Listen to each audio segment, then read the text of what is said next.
We often think that faith is all about accepting tradition without asking any questions. But what if one of the world's major religious texts, the Quran, actually argued for the exact opposite? Today, we're going to dive into the Quran's surprisingly strong call to reject blind following and to start your own personal, reasoned search for truth. It's just human, right? To follow the path that's already been laid out for us. So many of our beliefs, our rituals, our ways of seeing the world are handed down from our family and our community, and we go along with it. It's comfortable, it's familiar, and it makes us feel connected to our roots. But the Quran asks a really critical question. What happens when that comfort gets in the way of finding the truth for ourselves? So, here's how we're going to break this down. First, we'll look at this idea of inherited belief. Then, we'll explore the call to reason. After that, we'll see the Quran's warning against just following the majority. And finally, we'll see how all of this leads to a very personal quest for truth. All right, let's jump right in with this foundational idea. The comfort we get from sticking with what we know, the path our ancestors walked. Just look at how directly the Quran takes on this way of thinking. It describes people who, when they're invited to look at Revelation, basically say, nah, we're good. What our ancestors did is enough for us. But then the verse fires back with this super sharp question. Really? You're going to stick with that even if your ancestors had no real knowledge or guidance? Right away, it challenges the whole idea that tradition, by itself, is a good enough reason to believe something. Okay, so that raises a huge question. If we're not supposed to just blindly follow tradition, then what are we supposed to do? Well, the Quran's alternative is pretty radical. It's a call to use our own minds. So what is this tool that the Quran wants us to use to find the truth? It's not about just throwing out all guidance, but it is about using a specific, God-given gift that we all have. And that gift, it's all wrapped up in this one Arabic word, aql. You see this term all over the Quran, and it means intelligence, understanding, intellect, mind, reason, the whole shebang. But this isn't just about being smart. It's about the active process of thinking critically and connecting the dots for yourself. And get this, the Quran does not pull any punches about how important aql is. Just consider this statement for a second. To not use your intellect is to be, in God's sight, among the vilest of living animals. Wow. That is an incredibly strong way to put it. It elevates using your reason from just being a good idea to being a sacred responsibility. And this isn't some one-off comment either. This call to use aql is a constant theme, woven throughout the entire text. Again and again, it asks its readers questions like, will you not use your intellect, or will you not reflect? It's demanding that you actively engage with the text, not just passively accept it.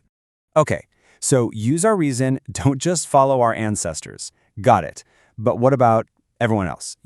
The crowd. Surely there's safety in numbers, right? Well, let's see what the source material shows us about the Quran's view on this. We tend to operate on this assumption that, hey, if that many people believe something, there must be some truth to it. It's the basis of social proof.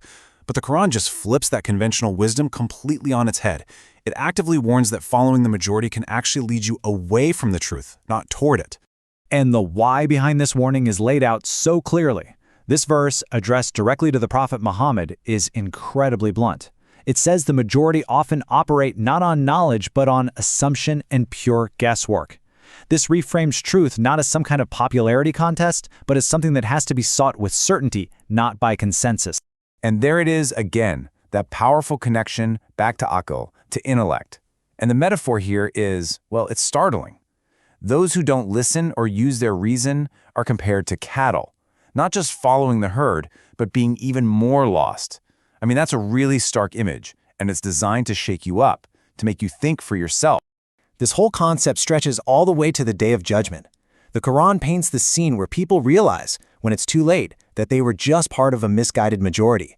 They'll try to play the blame game, pointing their fingers at their leaders, saying they're the ones who led us astray. But the implication is crystal clear. The old excuse of, but everyone else was doing it, yeah, that's not going to fly. Accountability is purely individual. So, all of this leads to a pretty profound and heavy conclusion, a huge sense of personal responsibility. If you can't just fall back on tradition, and you can't just follow the majority, what's left? Well, you are. You're left with yourself and your own mind. This verse right here is really the cornerstone of it all. It's a direct command: don't follow things you don't actually have knowledge of.